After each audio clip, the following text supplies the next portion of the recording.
Bien, esta mañana nosotros seguimos en nuestro estudio de la carta de Pablo a los colosenses. Iba a decir colonense por mí, pero no. Es que a veces me ha pasado. A los colosenses, y hoy vamos a estar en el capítulo 2 de Colosenses, y vamos a ver una porción que nos puede tomar, si la tomamos verso por verso, es una delicia y podemos estar todo el día hasta las 6 de la tarde, pero lo vamos a simplificar para que podamos exprimir el jugo de esta carta, de este mensaje. Y hoy el tema recuerden que todo el concepto de la premisa fundamental de la carta de Pablo a los colosenses es que Jesucristo es suficiente. Él es suficiente. Y en el día de hoy vamos a ver que lo real y verdadero es Cristo. Ahora, recordando que Pablo estaba preso en Roma, desde allí escribió 4 cartas, Efesios, Filipenses, Colosenses y Filemón, que Colosas era un pueblo, una ciudad pequeña de Asia Menor, en la actual Turquía, que producía lana teñida y que fue destruida por un terremoto que afectó la región en el Valle del Lico alrededor del año 61-62 después de Cristo. Y que él escribe esta carta porque existía una amenaza que enfrentaba a la iglesia en Colosas. Había falsos maestros que querían introducir elementos sincréticos. Recuerden que hemos explicado que el sincretismo es la mezcla de creencias o de ideas religiosas y que las estaban como mezclando con las ideas del cristianismo. Y como la iglesia era relativamente en los años 60, habían pasado 30 años, la primera generación después de Jesús, tenía que establecerse con firmeza el fundamento de la fe. Porque si en ese momento, que solo habían pasado 30 años, no se establecía con firmeza, es lo que hacemos el símil con las familias, con los niños que están creciendo. Lo que usted no le enseña a un niño en sus primeros 7 años de vida, ¿cómo le va a costar aprenderlo después cuando sea adulto?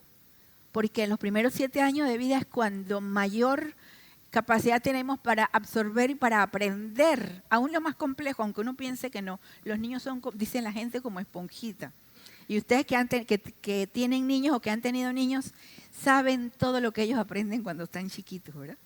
Y sobre todo cuando entran a los 2 años, que aprenden a decir que no, y todo es no. ¿Quieres estar? No. Y vas para allá, no. Y me vas a obedecer, no. Porque es como que les suena a que esto es maravilloso, poder decir que no. Entonces, en esos primeros años era importante establecer el fundamento de la fe. Y por eso Pablo dedicaba cartas a iglesias, aun aquellas en las que él todavía o que él no había fundado, como la de Colosas, sino uno de sus seguidores, uno de sus discípulos había establecido esta iglesia. Él sentía la necesidad, impulsado por el Espíritu Santo, de escribirles acerca de los fundamentos de la fe. Entonces, hoy en Colosenses 2, del 8 al 23, vamos a tratar de dividir el tema en 3 grandes subtemas en estos versículos. Y vamos a ver, comenzando con el verso 8, que dice, cuídense, ahí falta una tilde, no, sí la tienes, cuídense de que nadie los engañe mediante filosofías huecas y sutilezas, que siguen tradiciones humanas y principios de este mundo, pero que no van de acuerdo con Cristo. En estos primeros 2 versos, del 8 al 10, Pablo hace un llamado a tener cuidado. Dice, miren, tengan cuidado, estén apercibidos, pongan atención, porque dice que nadie los engañe. Y en el original, cuando utiliza la expresión que no los engañen, es la misma expresión que se utilizaba para hablar de cuando un cazador acecha una presa y la atrapa y se la lleva. Ustedes han visto los documentales, porque en vivo debe dar miedo, cómo hay animales que cuando cazan toman a la presa pero la arrastran viva y se la llevan.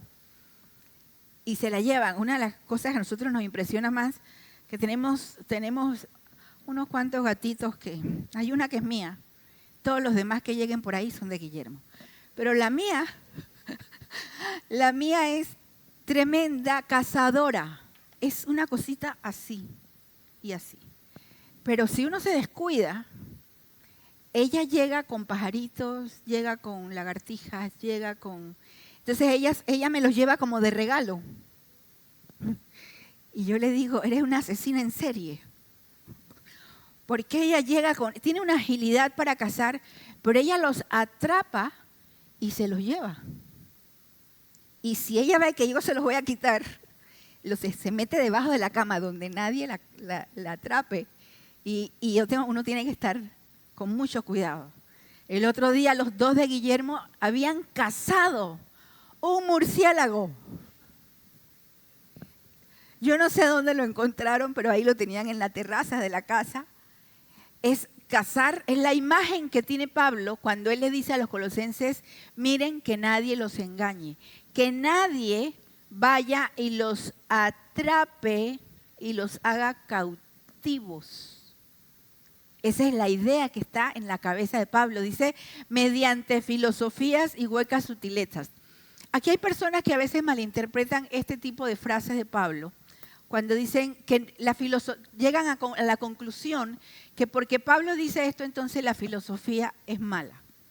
Y el ser intelectual o el pensamiento crítico es malo. No, Dios nos dio la capacidad de pensar y nos dio la capacidad de hacer filosofía. La filosofía es la elucubración de la mente humana para entender el mundo. Entonces, no es que está diciendo no piensen, no estudien, no lean, no ejerciten el pensamiento. Lo que está diciendo, tengan cuidado, que uno puede ser atrapado o engañado y alejado del Señor, no de una manera abrupta.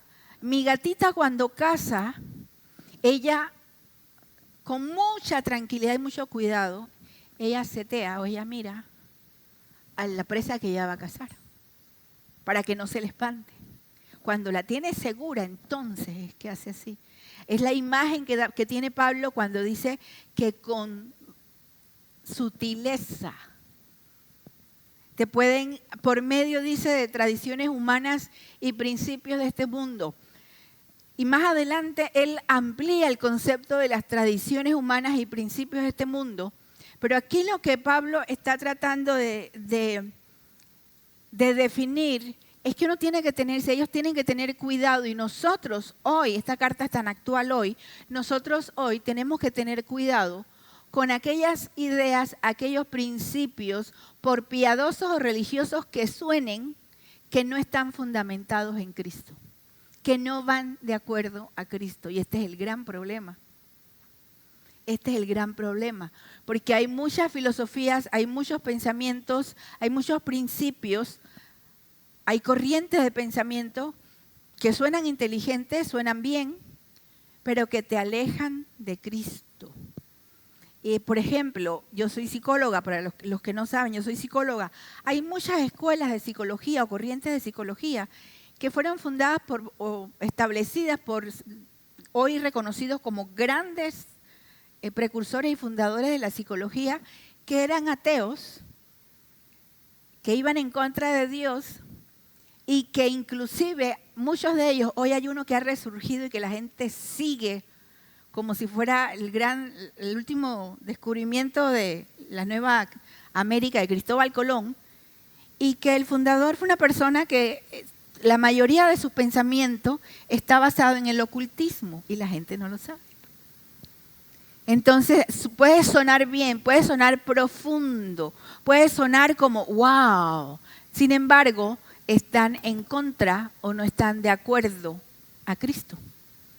Y Pablo les advierte, tengan cuidado. ¿Por qué? Recuerden que decíamos que los colosenses recibían la influencia sobre todo de dos corrientes fuertes. Estaban las corrientes griegas, todo el pensamiento griego, y también tenían el pensamiento judaizante.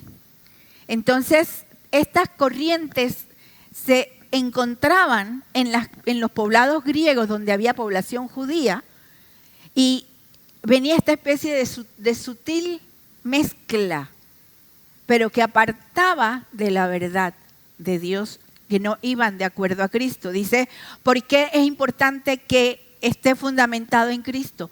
¿Por qué tu vida y mi vida debe estar fundamentada en Cristo? Y no en el concepto moderno, por ejemplo, del autoconcepto, de la autoestima, del yo, del que tú eres lo más importante. El otro día escuchaba a alguien que decía, recuerda, tú primero, tú segundo, tú tercero. Yo decía, wow. Si mejor definido no se puede tener la filosofía actual. ¿Sí? El que yo estoy en el centro, tú primero, tú segundo y tú tercero. Antes por lo menos decían, tú primero, después tus hijos, después... No, ahora dicen yo primero, yo segundo y yo tercero. Lo más importante es tú. Entonces hay una especie como de engaño muy sutil que dice, porque si tú no estás bien, no puedes vivir bien y no puedes atender a la gente bien y no puedes atender tu negocio bien. Tú tienes que estar bien, tienes que garantizar tu centro. El problema con esto de entender que nosotros no podemos estar fundamentados ni en nosotros, ni en filosofías que niegan a Dios, es porque solo en Jesús habita toda la plenitud de la deidad. Solo Él es Dios. Y Él es Dios, Él les dice la cabeza de toda autoridad y poder, y ustedes reciben esa plenitud. Una de las cosas más importantes que debemos aprender esta mañana y llevar con nosotros en nuestro corazón es que nosotros estamos completos en Cristo. ¿Has pensado? Tú estás completo en Cristo. Hubo una gran época de la vida que la idea de que una persona no se casara, no tuviera pareja, decía, estás incompleto. No estás completo porque la única forma de estar completo es que tú tengas tu media naranja. Y andaban por ahí buscando la media naranja de todas maneras y como no la encontraban, decían, bueno, este es medio limón, pero se parece. ¿Y qué líos se encontraban?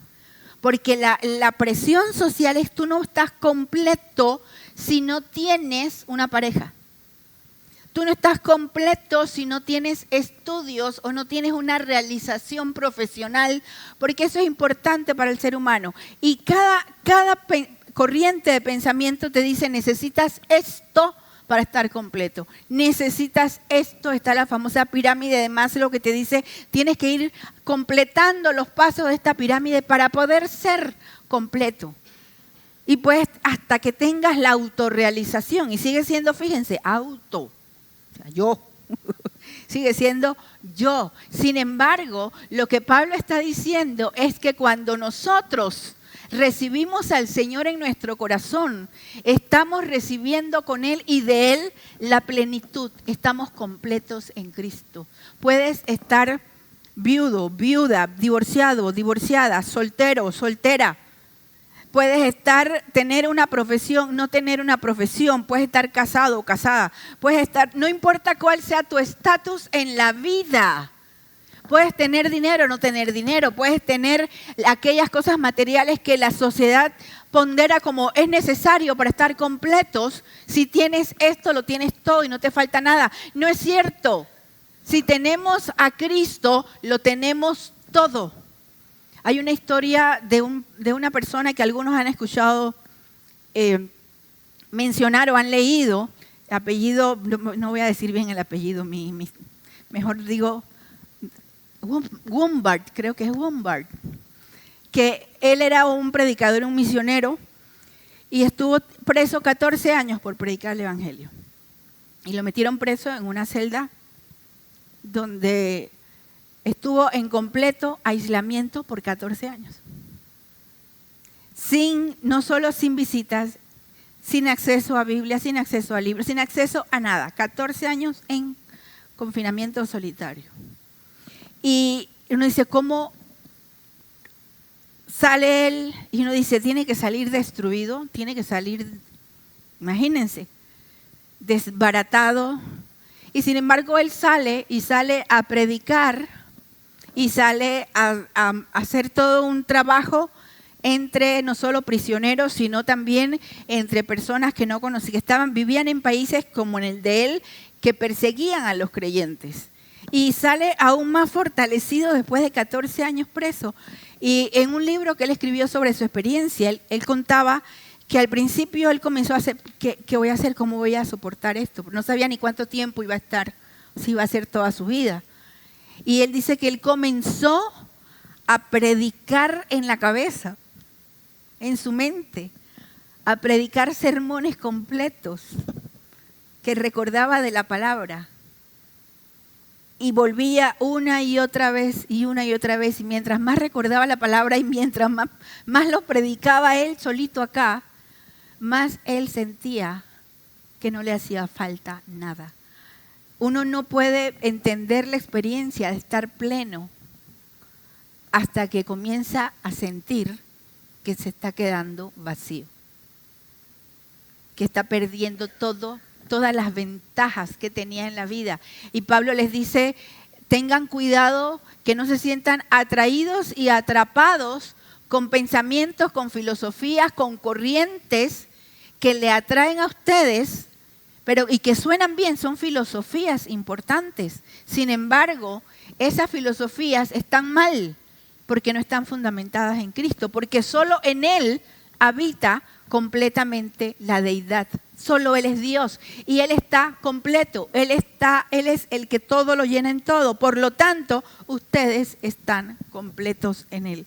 Que la próxima vez que tú quieras sentir, porque una de las cosas más interesantes del ser humano es que tenemos una gran habilidad para alimentar la autocompasión. Es como todo es auto, no solamente lo bueno, también lo malo.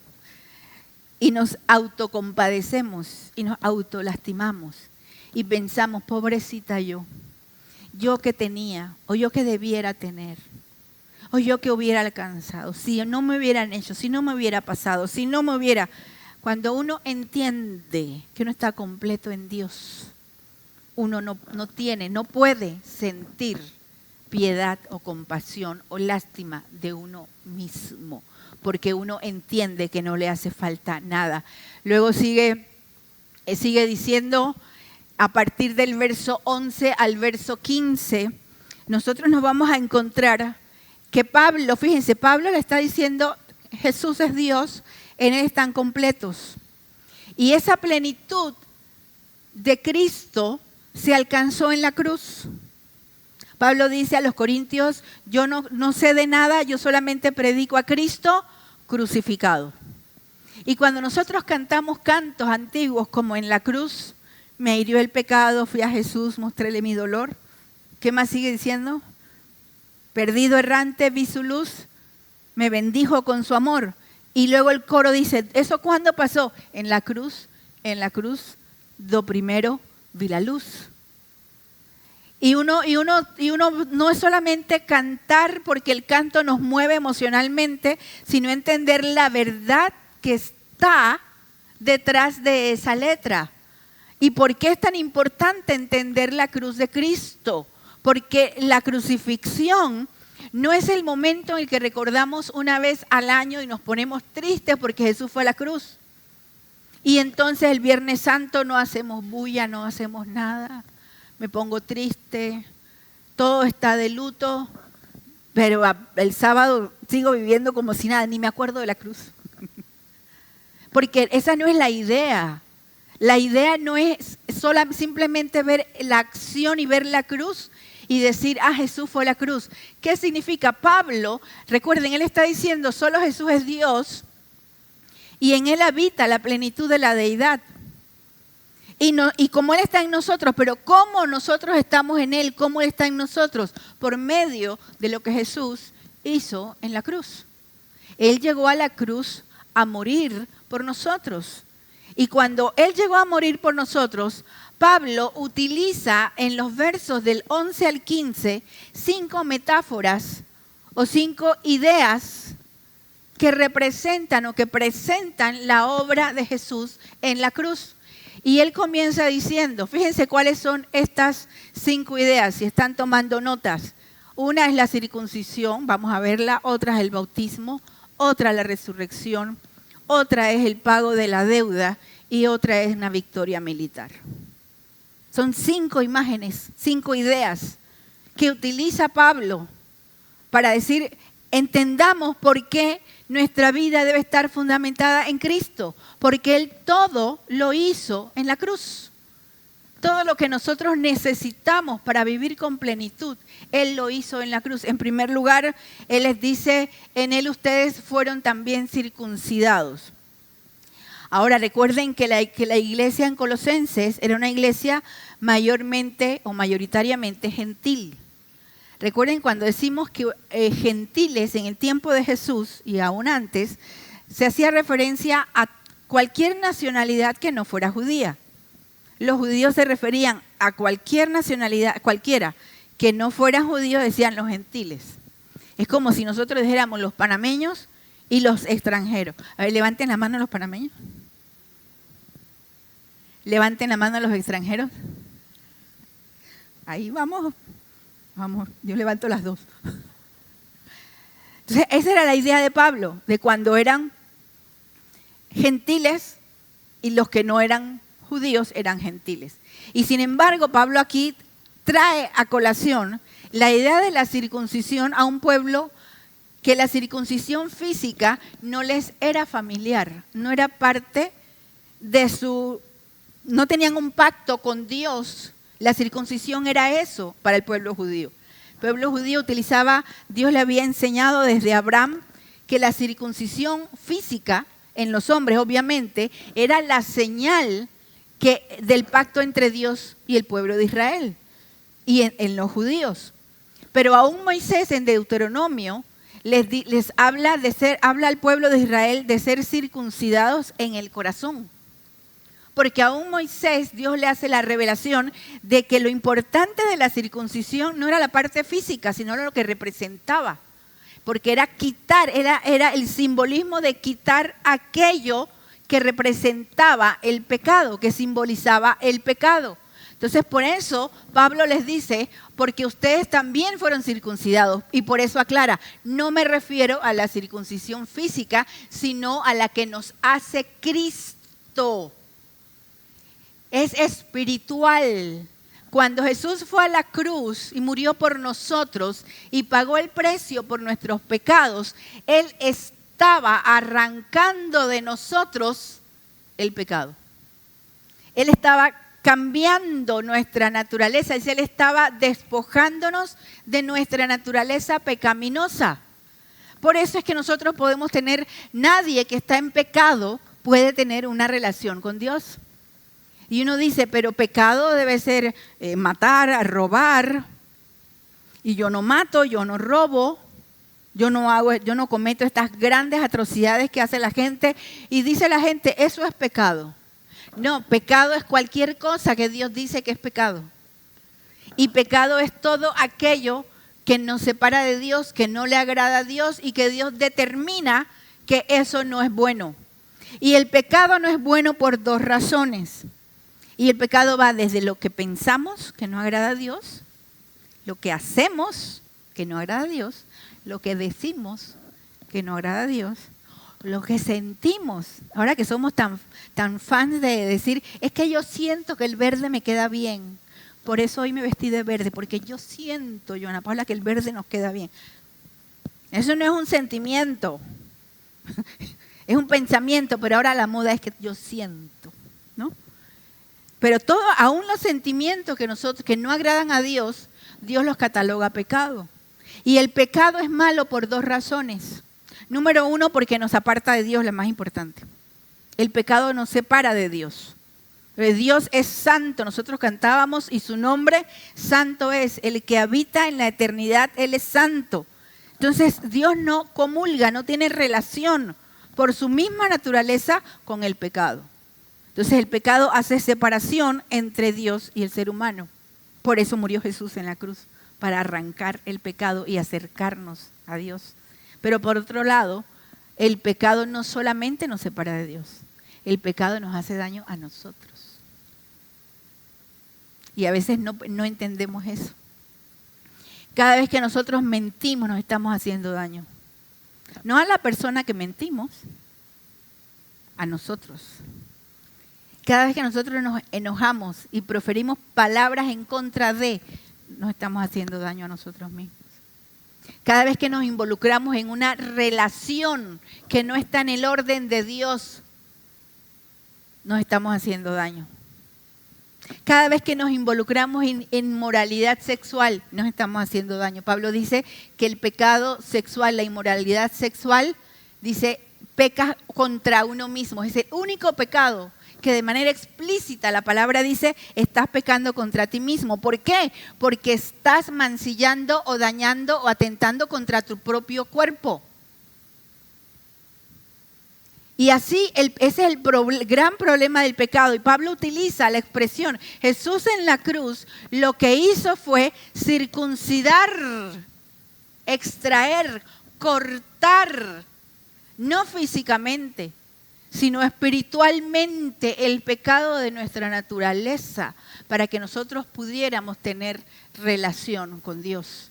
En segundo lugar, utiliza la analogía con el bautismo y dice, cuando ustedes fueron bautizados, fueron también sepultados con Él.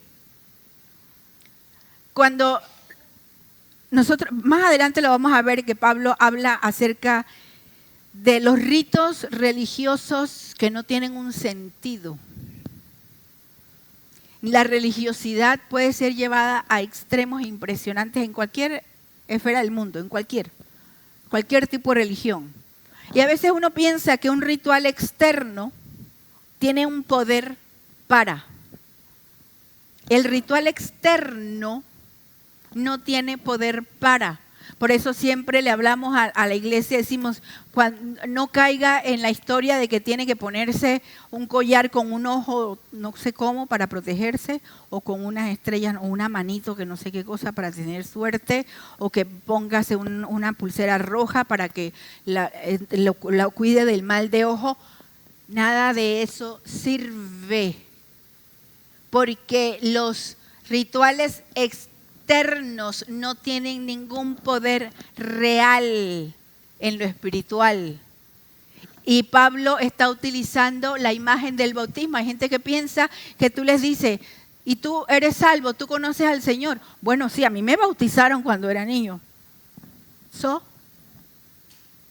Entonces, el bautismo no salva. Es que bueno, yo no sé, es que cuando yo fui a la iglesia me dijeron que me tenía que bautizar y entendiste lo que... No, pero como todo el mundo, eso es lo que hay que hacer en la iglesia. Rituales que uno no le entiende el sentido, el significado. Porque hay rituales, hay momentos que son símbolo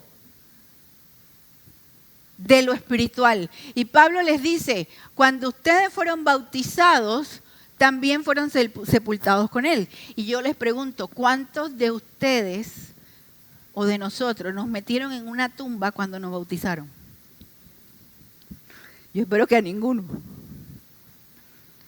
Y sin embargo, Pablo utiliza la imagen de ser sepultado porque en el bautismo, cuando uno es sumergido en agua, esa es la imagen, está siendo sepultado.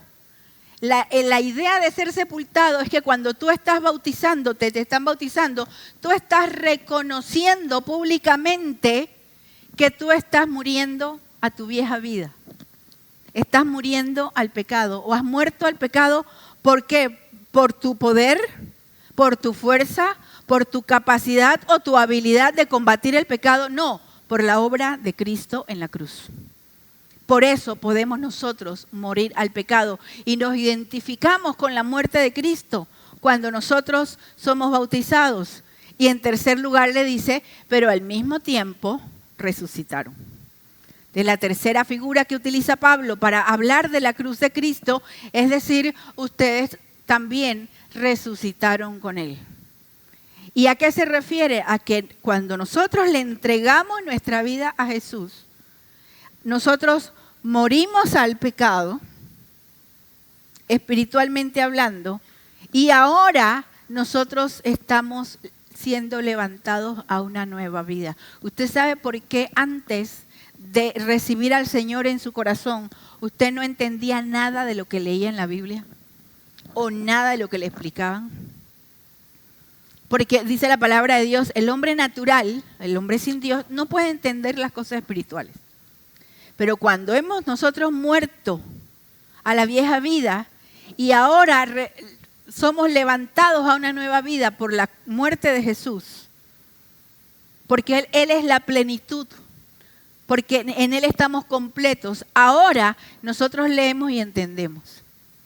Antes nosotros leíamos, el Señor es mi pastor, nada me faltará. Sí, suena bonito, suena poético, pero cuando uno ahora entiende la palabra, porque ahora el espíritu nuestro está vivo para Dios, cuando uno dice, el Señor es mi pastor y nada me falta, uno tiene una convicción que el pastor, ¿qué hace el pastor? El pastor está con la oveja, el pastor guía a la oveja y el pastor la lleva a donde necesita ir para que coma. Por eso es que nada le falta a la oveja. Es cuando, porque si uno lee y uno no ha despertado a la vida espiritual, uno dice, pero yo no soy una oveja, yo no como hierba. ¿Qué es esto de que el pastor y que me lleva pastos y que me lleva y que yo, no tiene nada que ver conmigo? Cuando uno despierta espiritualmente porque viene a la vida, uno dice, Señor, gracias porque nada me falta. Gracias porque tú eres mi pastor. O uno dice, Señor, hoy necesito que seas mi pastor. Hay días que usted siente que no puede, piensa que no puede, se convence que no puede, que la vida es muy difícil, que usted no tiene ni siquiera... Hay días que hay personas que conocen al Señor y que se dicen, ¿y hoy qué voy a comer?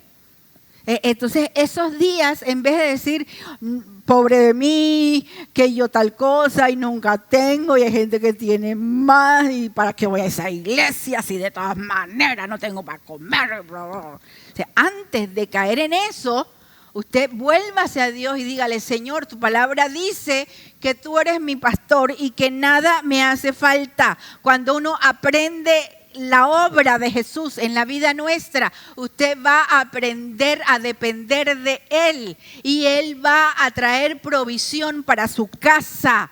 Y traer provisión no es sentarme y decir, bueno, Señor, tú eres mi pastor, aquí estoy sentado, que toquen la puerta y que me traigan pan. Sino también decirle, Señor, dame la fuerza para ir a trabajar. Enséñame dónde está para que yo trabaje y yo produzca y yo desarrolle, para que mi trabajo, el trabajo de mis manos sea bendecido. Sea bendecido. Hace un año y medio, más o menos, no sé ni cuánto, le hice para una Navidad a mi sobrina una cartera tejida. Porque ella vio una foto, tía, hazme una cartera así, que piensa que yo sé tejer. Pero bueno, me puse y le hice su cartera.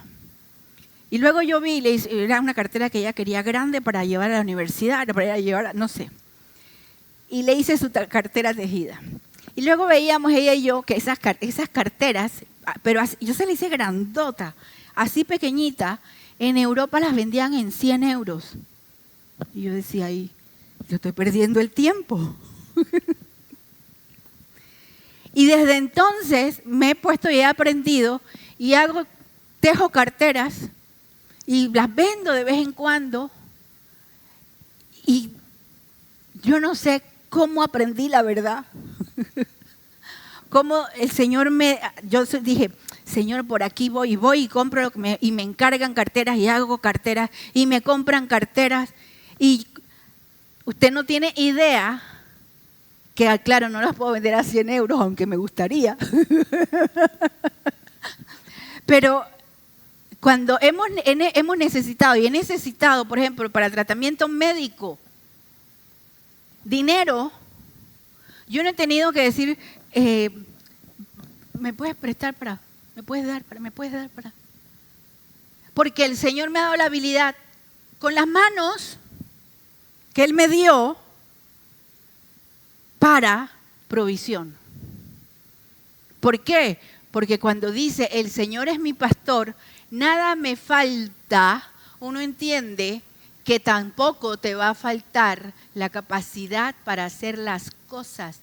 No solo no te va a faltar para comer, no te va a faltar las herramientas y los recursos que necesitas para lograr aquello que tú estás anhelando o que se te presenta. Y entonces la vida en Dios adquiere un significado diferente cuando uno entiende que uno ha sido resucitado con Él. Porque antes nosotros estábamos muertos espiritualmente por causa de nuestros pecados. Pero Jesús fue a la cruz, Jesús murió en la cruz del Calvario, fue sepultado y al tercer día resucitó. Y porque Él vive, nosotros también vivimos. Y vivir no es, pensamos, cuando llegue al cielo voy a vivir. No, vivir ahorita, aquí. Y vas a tener dificultades, sí. Vas a enfrentar momentos difíciles, sí. Pero dice, por la fe en el poder de Dios, que lo levantó de los muertos. ¿Dónde va a estar? ¿Dónde va a estar la fuerza de tu vida?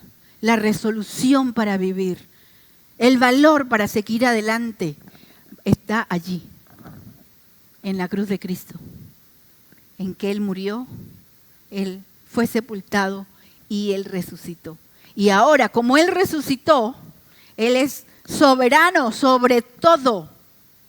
Y fíjate, tú y yo le pertenecemos a Él. Y nosotros vivimos en Él. Y dice Pablo, dice, antes ustedes estaban muertos en sus pecados, aún no se habían despojado de su naturaleza pecaminosa, pero ahora Dios les ha dado vida juntamente con Él y les ha perdonado todos. Fíjense que dice todos. ¿Hay algún pecado de tu historia que te persigue hoy? No lo permitas que te persiga un pecado de tu historia. El Señor te perdonó.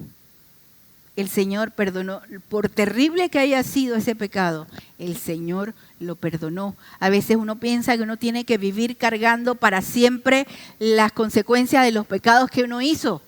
No, el Señor te perdonó. Y en su gracia, en su misericordia, muchas veces nos libra aún de las consecuencias de ese pecado. Pero el pecado que tú cometiste no tiene por qué afectar a tus hijos. No tiene que caer sobre tus hijos como una maldición. Hay gente que predica y que te enseña, tienes que orar para que tus hijos sean libres de la maldición de tus antepasados. ¿Qué maldición en tus antepasados? Aquel que está en Cristo no puede ser maldecido. La palabra de Dios dice que Él elimina. Balaam, cuando fue incitado a maldecir al pueblo de Israel, dijo, yo no puedo maldecir a aquel a quien Dios ha bendecido. Y Dios te ha bendecido, nadie te puede maldecir. No le creas a nadie que te diga, y te voy a lanzar una maldición y voy a pensar, y voy, y estás pagando lo que hicieron tus abuelos. No dejas, mis abuelos hicieron y vivieron y pagaron allá.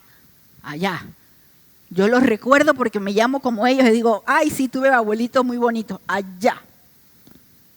Ahora mi vida está puesta en Dios y perdonados todos sus pecados. Y ahora viene la cuarta metáfora que utiliza Pablo, porque él dice, en la cruz Jesús pagó tus deudas y utiliza la imagen de una transacción financiera que nosotros hoy llamaríamos en los bancos carta de deuda o documento de deuda o pagaré. Porque ¿cuál es la característica del pagaré o del documento de deuda? Que tienes que firmarlo tú. El deudor el que debe tiene que firmar para reconocer la deuda y para poder comprometerse. Y dice, me comprometo a pagar y firma. Y cuando viene la ley y cuando pasa algo te dice, no señora, usted firmó. Esa es su firma. Pero yo no puedo decir, vayan y cóbrenle a mi esposo. ¿Cómo se llama su esposo? Guillermo Herrera. Pero es que aquí no aparece ningún Guillermo Herrera. Aquí dice Erika. Tú firmaste. Y eso en nuestra vida, dice que Pablo compara esto con nuestra vida sin Dios. Dice que sobre nosotros, que es interesante, había un decreto que nos era contrario. Había un pagaré en contra nuestro. Es como si fuera por ley. Tú estabas comprometido, tú personalmente, a pagar. Una cosa es que yo tenga que pagar por los pecados de mis abuelos y otra cosa es que yo tenga que pagar por mi propio pecado. Entonces Pablo estaba diciendo, el Señor cuando fue a la cruz, dice, Él ha anulado el acta de los decretos que había contra nosotros y que nos era adversa. La quitó de en medio y la clavó en la cruz. En los tiempos de la crucifixión de los romanos, había una de las características en las cruces, es que los romanos escribían sobre tablillas el delito del reo, el delito que había cometido la persona que iba a estar en la cruz, y se pegaba arriba. Decía, este va a la cruz por sedicioso, porque robó, porque mató. Entonces, cuando Jesús fue a la cruz, como no había delito que podían imputarle, porque él era completamente inocente, por eso lo que pusieron fue Jesús, Rey de los judíos. No había un delito que le pudieran poner. Entonces es la imagen que toma Pablo y que dice, Él tomó el pagaré que había en contra tuya y lo clavó en la cruz.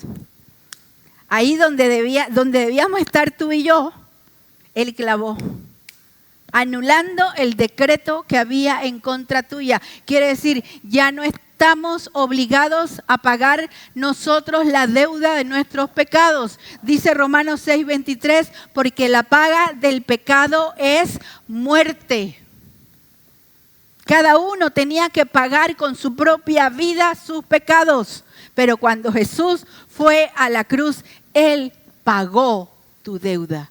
Él pagó mi deuda. Por eso dice, mas la dádiva de Dios es vida eterna en Cristo Jesús, Señor nuestro. Luego dice el verso 15, desarmó además los poderes y las potestades, y aquí viene la quinta imagen o la quinta metáfora, y los exhibió públicamente al triunfar sobre ellos en la cruz. ¿A qué se refiere? Se refiere a que a veces cuando los romanos tenían desfiles, grandes desfiles por victorias militares que tenían, ellos hacían desfiles y desfilaban ¿has visto los desfiles militares, no? Que van todo el ejército y van con sus banderas y van desfilando, van entrando a la ciudad. Pero el tercer contingente del desfile eran los enemigos derrotados, que también tenían que participar en el desfile. Entonces si había generales del ejército contrario, si había reyes del contrario, si había todos los que eran los enemigos que fueron derrotados en esa batalla, también tenían por obligación que marchar en ese desfile triunfal y eran exhibidos públicamente ante toda la multitud que estos eran los que habían sido derrotados. Es la figura que utiliza Pablo cuando dice que Jesús exhibió públicamente a los poderes y las potestades. Quiere decir que aún esos personajes siniestros de la vida espiritual, los demonios, las potestades, los principados que se mencionan en otras partes de la Biblia, Satanás y todos sus demonios, no importa cómo se llamen y cuán poderosos sean, fueron derrotados y exhibidos públicamente en la cruz del Calvario. Por eso hoy no tienen poder sobre tu vida, porque fueron derrotados públicamente. Por eso es que la palabra dice que el Señor lo reprenda, porque no tiene arte ni parte en tu vida, ni en tu familia, ni con tus hijos, ni con la obra de tus manos, ni con tu mente, ni en tu salud física. Nosotros debemos reconocer que hay un poder maligno que nos quiere atacar. Dice la Biblia que el diablo anda como león rugiente, buscando a quien devorar.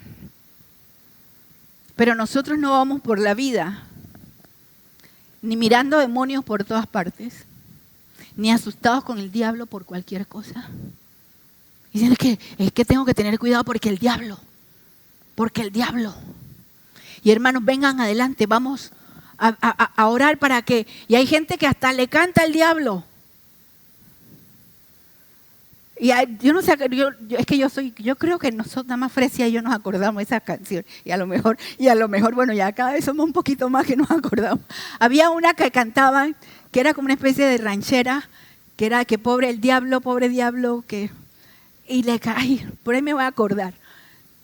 Alguien la puede buscar en YouTube, que se llama Vicente Montaño, algo del diablo. Y es como que le cantaban incluso al diablo. Pobre diablo muerto, pero ¿qué hace uno en la iglesia? Yo te arrebato, Satanás, lo que me tomaste. ¿Y yo qué tengo que estarle hablando al diablo? Ni diciéndole que me dé y me voy a pelear contigo para que tú me des lo que tú me quitaste. El diablo no te tiene de que dar nada de lo que él te ha quitado, lo que tú piensas que él te ha quitado, porque esa es una victoria de Jesús en la cruz. Nosotros le cantamos a Jesucristo, nosotros adoramos a Dios, nosotros tenemos temor de Dios, pero no vivimos con miedo del diablo, porque el Señor los desarmó y los exhibió públicamente al triunfar sobre ellos en la cruz. No tengas miedo. No te dediques a exigirle al diablo, y yo te digo que me des, y que el diablo me dé nada. A mí todo me lo da Cristo. ¿Se dan cuenta que esas son sutilezas vacías, como las que dice Pablo aquí adelante, anteriormente, que se mezclan en nuestro pensamiento cristiano? Y termina ese. Y por último, en la última porción, del 16 al 23, Pablo les advierte acerca de la religiosidad sin Cristo. Él les dice, no permitan pues que nadie los juzgue por lo que comen o beben, o en relación con los días de fiesta, la luna nueva, los días de reposo. Eso era parte, y en algún momento vamos a hablar en las clases de los miércoles de los movimientos de las raíces hebreas.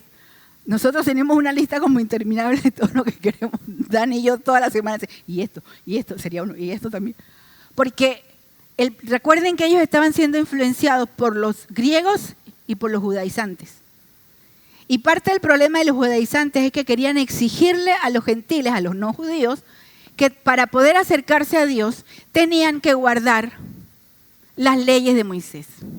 Y que tenían que no comer, no hacer, guardar los días de fiesta, guardar las lunas, guardar los días de reposo. O sea, inclusive Pablo les dice, Jesús les había dicho, lo que ustedes no guardan, no pueden cumplir, ustedes se lo quieren imponer a otros. Si ustedes mismos no los han podido cumplir, no lo hacen, pero se los quieren imponer a otros.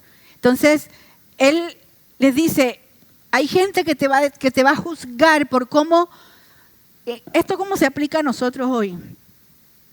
Cuando hay tanta gente que hace énfasis en pensar que el cristianismo tiene que ver con cómo te vistes, qué rituales practicas, que yo siempre les cuento de un amigo que teníamos que era armenio, era un biblista espectacular. Y él siempre nos contaba, él creció en un ambiente muy rígido, estamos hablando de muchísimas décadas atrás, en que era obligatorio. Básicamente las mujeres se vestían casi como estoy vestida yo hoy, con la falda larga y ancha, ¿no? Las mangas hasta aquí, el cuello acá, y algunas hasta con la cabeza tapada, porque era lo que la ley decía que tenían que vivir así. Y él decía, tienen la falda hasta el piso, las mangas hasta acá, el cuello de la camisa hasta acá y la lengua les llega al piso. O sea, porque con la lengua, Dios mío, cómo destrozan a todo el mundo. Dice, eso es falsedad. Eso es quedarse otra vez en lo externo. Cuando nosotros juzgamos y vemos al hermano, ¿viste cómo está vestido hoy? ¿Viste cómo está vestida? ¿Viste que tiene un tatuaje? ¿Viste que tiene tal cosa? ¿Cómo se le ocurre a venir a la iglesia en pantalón corto? ¿Cómo tal cosa? ¿Cómo tal cosa? O sea, cuando nos dedicamos, nos concentramos en que el creyente o el cristiano es externamente lo que se ve, nosotros estamos falseando la verdadera fe. Claro, un creyente verdadero, por su relación con Dios, no exhibe su cuerpo por todas partes. Pero es que eso fíjense que es al revés, es la consecuencia O sea, una mujer cristiana no se saca fotos semidesnudas para ponerlas en Instagram y dice, gracias a Dios por este hermoso día. Como decía el otro, decía, lo ha visto con mis propios ojos. Uno dice, ¿pero esto qué es? Ah, pero eres el legalista, Erika. No, es que la Biblia nos dice que nuestro cuerpo es templo del Espíritu Santo.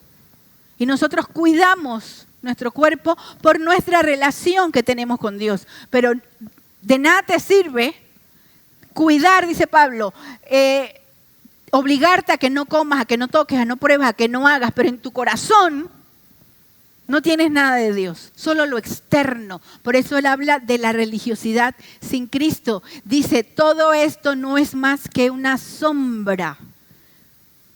Todo lo que estaba contenido en la ley, y eso está bien explicado en la carta a los Hebreos, todo lo que estaba contenido en la ley y en el tabernáculo y en los símbolos, todo era un símbolo, una sombra de lo que venía y se iba a cumplir en Jesucristo.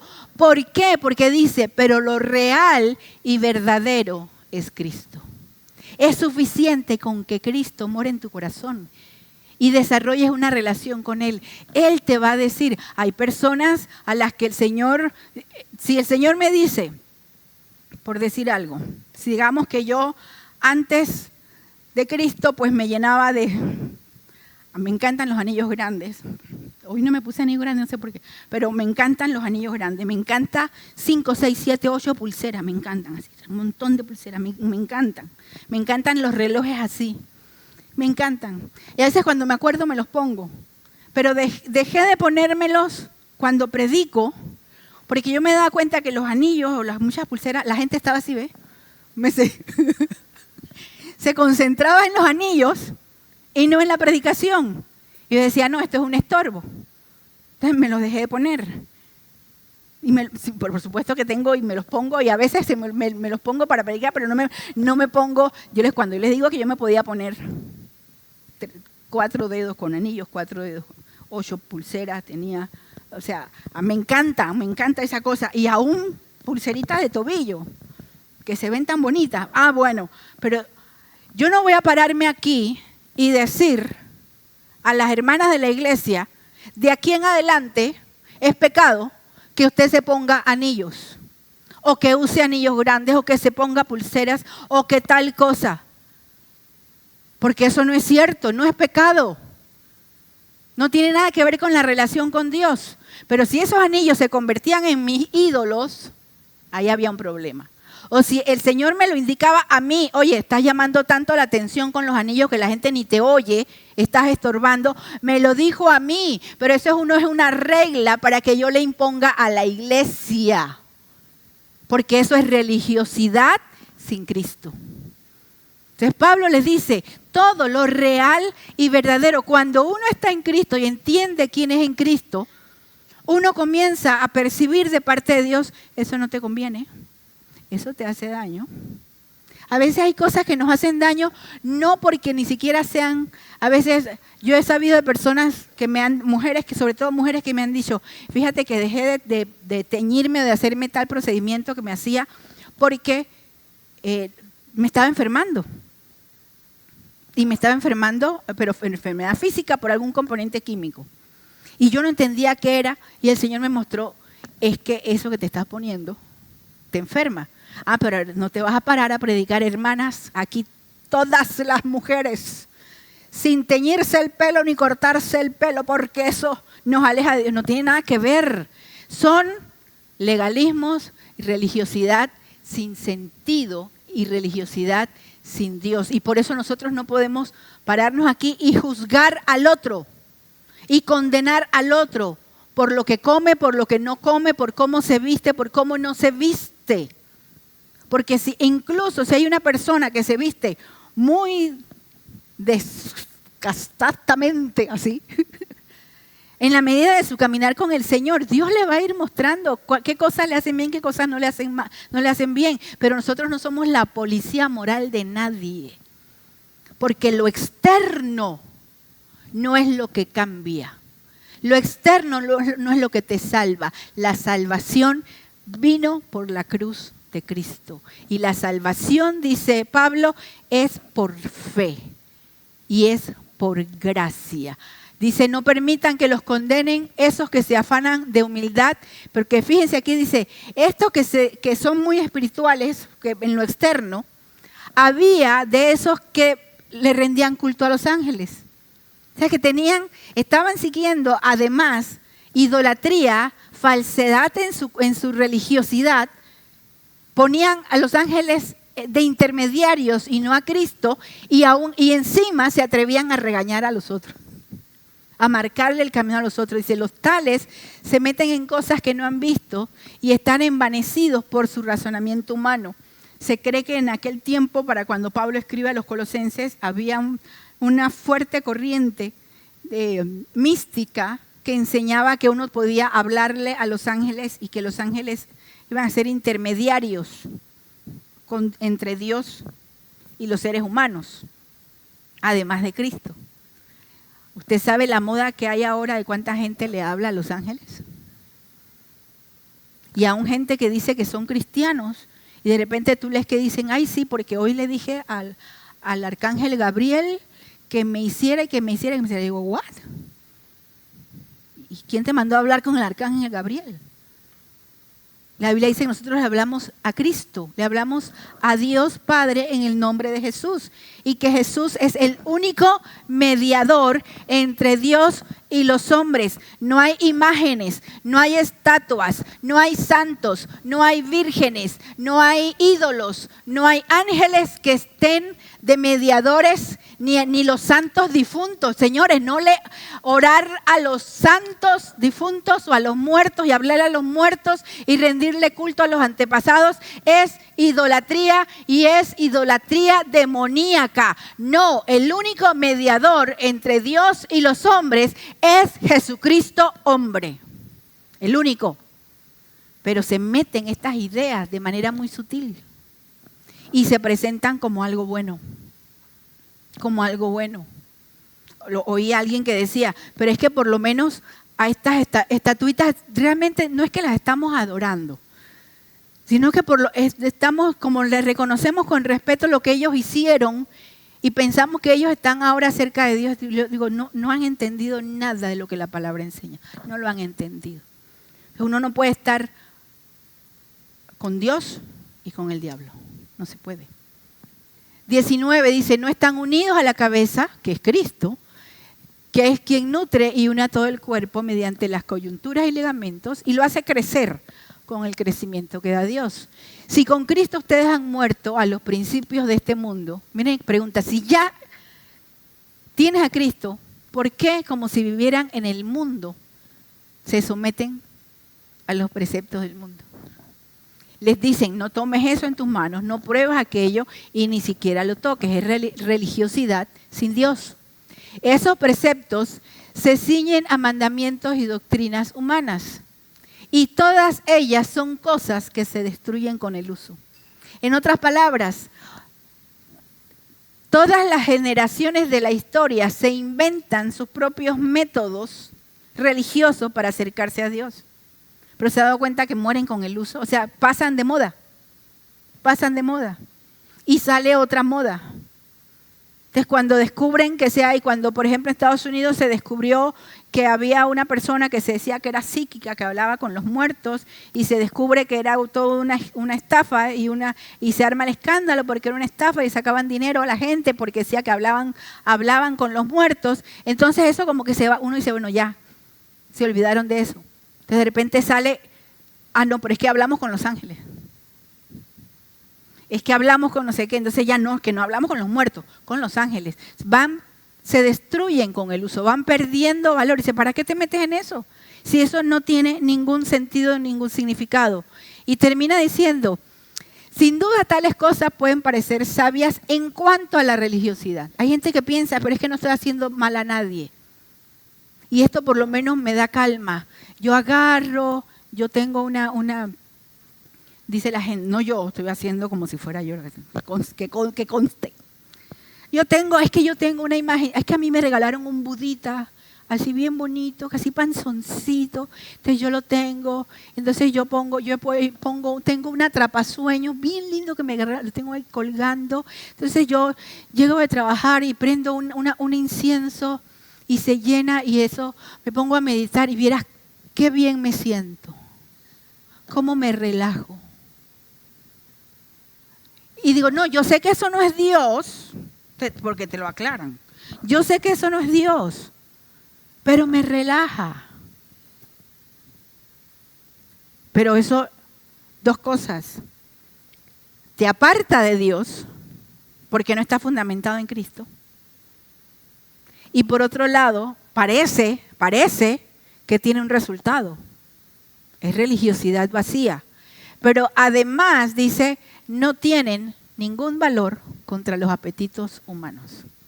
Yo puedo tener 10 imágenes, puedo poner 10 Budas, puedo prender 10 velas, puedo tener tal cosa, puedo hacer tal cosa, me puedo agarrar latigazos, me puedo arrodillar sobre arroz para orar, puedo dejar de comer y decir ahora estoy en un ayuno y no voy a comer porque yo voy a vencer esta cosa. Dice Pablo, nada de esas cosas te cambia internamente. No tiene ningún valor contra los apetitos humanos. Aquello que te hace pecar no es lo que está fuera de ti, es lo que está dentro. Y lo único que puede cambiar nuestra inclinación a seguir pecando después de conocer al Señor es el Espíritu Santo morando en nuestras vidas. Nada más. Nada más. Nada de lo que sea externo. Hay gente que dice, no, es que yo estoy bien con Dios porque yo doy dinero. O porque yo hago caridad. Porque yo ayudo, yo llevo comida a un comedor o llevo ropa cuando hay un terremoto. Y Dios mira esas cosas. Dios no mira esas cosas. Porque Dios no mira lo que está afuera. Y no son nuestros comportamientos los que cambian nuestra manera de vivir. Es Dios, el único, morando en nuestros corazones, que puede cambiar nuestra manera de vivir. Por eso es que acercarse al Señor es entender que en Jesucristo está lo que es real y lo que es verdadero. Cierra tus ojos, vamos a orar. Yo te invito en esta mañana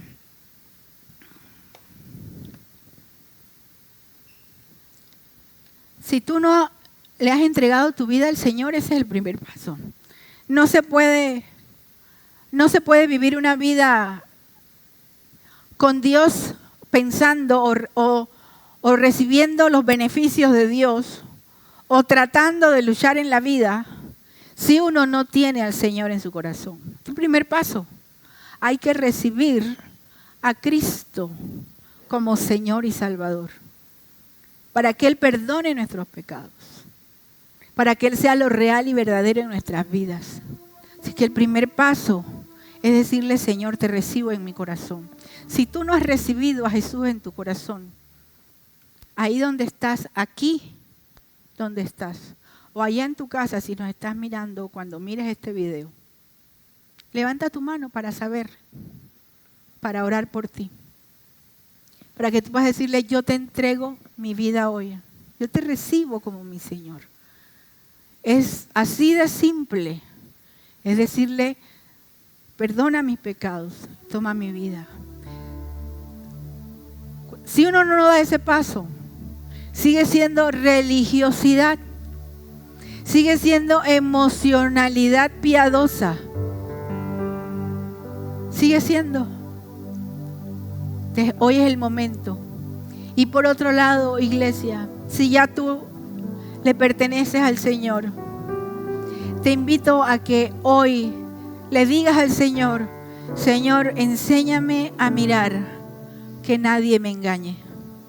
Enséñame a recordar que tu obra en la cruz ha sido completa. Enséñame a creer que teniéndote a ti no me hace falta nada. Y que tú eres el único mediador, que no necesito apegarme a rituales externos pensando que así voy a cambiar o voy a obtener algún beneficio, sino que necesito aprender a descansar en ti. Yo te invito a que te pongas de pie y que juntos podamos participar de la cena del Señor. Gracias, Natalia. Que juntos podamos participar de la cena del Señor y que podamos decirle: quiero llenar